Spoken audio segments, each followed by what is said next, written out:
Hello everyone and welcome back to the second part of modeling this plastic chair. In this tutorial I'll be showing you how to model this type of detail where two parts merge together. So right now in 3ds Max we continue with our part 1 model of this plastic chair. So right now here as you can see I am deselecting all of not the edges which I do not require. So basically what I'm trying to create over here is a type of bent edge at the on the backrest and the side rest, whatever you want to call it. So it's not a sharp end to it, you have a slight curve at the end, so I'm creating that.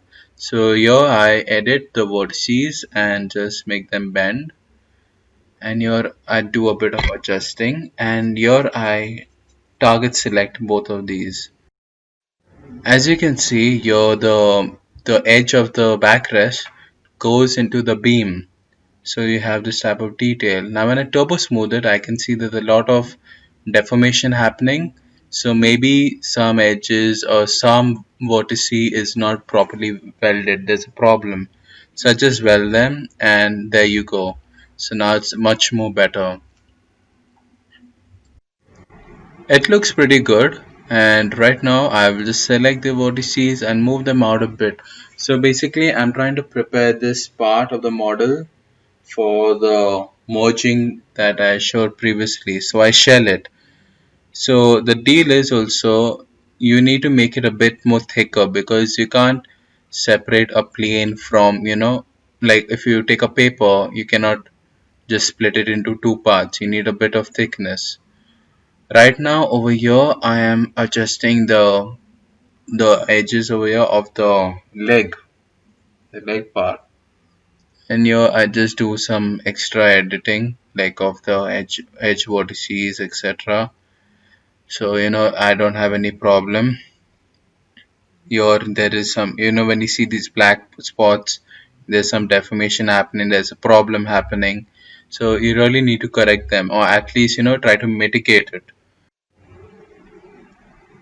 So right now here I am detaching all the unrequired parts. So basically I'm trying to hide most of the model so I don't get confused with the rest of the model.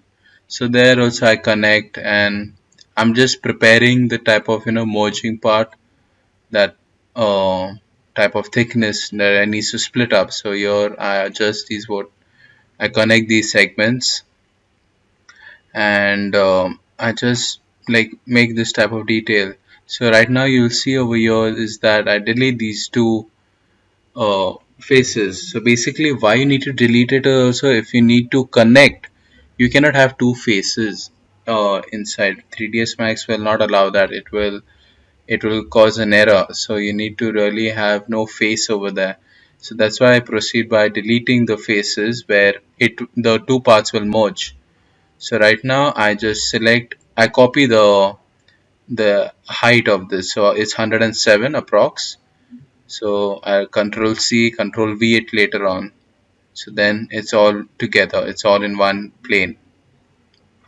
And now I'll just see, I target weld them, and here also I target weld them, and here I just move these points in a bit. So I have no problem, just adjust it slightly. This is all according to you, and now you can see this type of detail has been formed, where the splitting can occur. So right now again I attach the whole model together, as you can see, and now I'm just doing some fine tuning, just editing, and I add some control segments, so the curve can be better.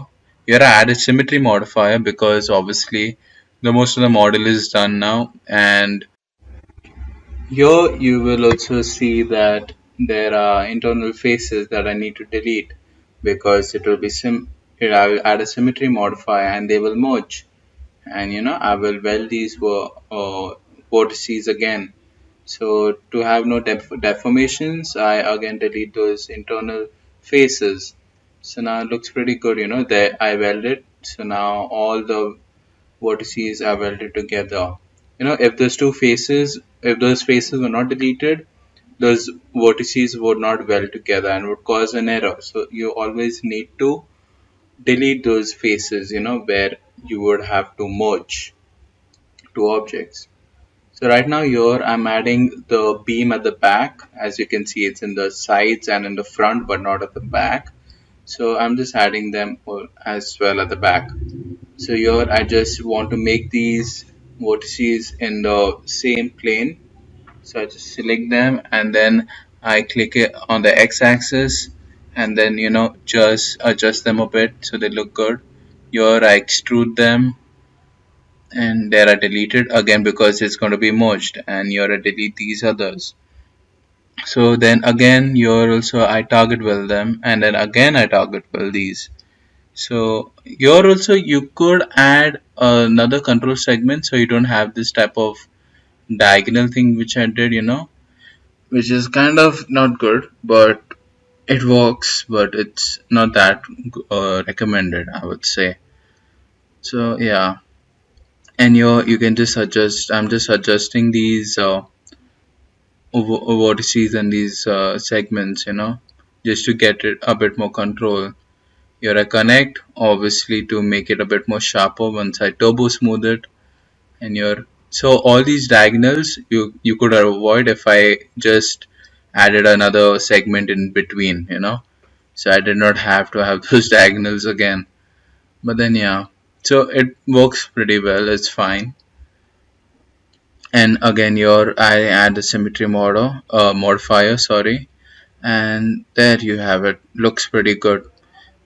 And yeah, it took quite a while, but right now we have the model, and over here the legs look a bit shorter. Just put it to none on the constraints, and yeah, it looks pretty decent right now. So you can do some adjusting in the height, or the length, the width, whatever later on. So yeah, here you have it, and this is the model of the plastic chair.